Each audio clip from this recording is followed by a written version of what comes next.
Once upon a time, there was a small house near a quiet bend of the river. The water moved slowly, as if it had nowhere urgent to go. In that house lived a young man in his early 20s. He woke up every morning just before sunlight reached the window, not because he was excited, not because he knew what to do next. He woke up because his body remembered the routine, even when his heart felt lost. He sat on the edge of the bed and tied his shoes. Though there was nowhere he truly needed to be, the room was simple. A wooden chair held a folded jacket.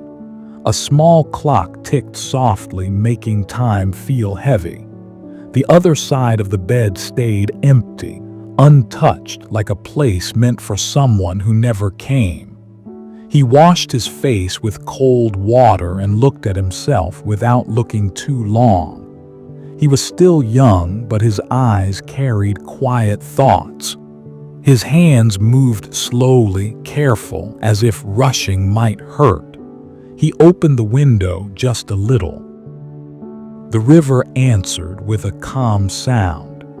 It had been there before his worries, and it would stay long after them.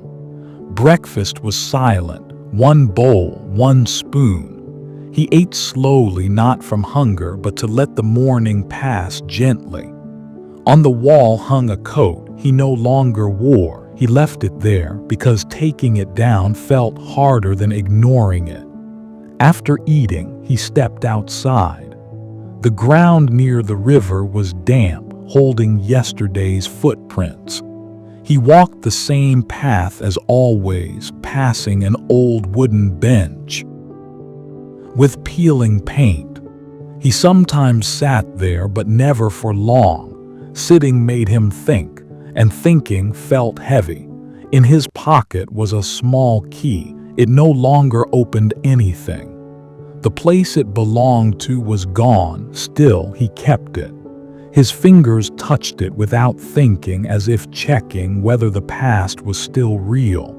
Inside the house, near the door, was a low shelf. On it sat a pair of shoes that were not his, clean, untouched. He wiped the dust from them every week. Though no one would ever wear them again, dust always returned. Some memories refused to leave. Days passed without asking him what he wanted. He stayed busy cleaning, fixing small things, moving objects that didn't need to move, because when his hands stopped, his thoughts became loud. One afternoon, rain began suddenly. He stood by the window and watched the river turn dark. A single leaf floated past, spinning once before drifting away. It moved so easily. His chest tightened. He looked away. That night, the power went out. The house fell into darkness. He lit a candle and placed it on the table. The flame shook, then grew still. Its light touched everything: the walls, the chair, the unused shoes. Nothing was hidden. He opened a drawer he had avoided for a long time. Inside were old notes, photos, small pieces of a future he once imagined. He didn't read them. He only held them for a moment, then placed them back and closed the drawer. The next morning, he took the shoes outside. He walked to the riverbank and placed them near the water. They looked smaller there, less important. He didn't stay to watch. Some endings didn't need to be seen. Later, he returned home and took the coat off the wall.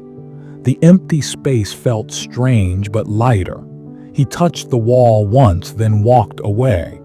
That evening, he sat on the bench as the sky slowly darkened. The river kept moving, calm, steady. The key stayed in his pocket. This time, he didn't touch it when he stood up. His steps were slow but steady. The house waited, quiet, unchanged. Inside, the clock still ticked. He blew out the candle and lay down. The room felt gentle, still. Nothing was fixed. Nothing came back.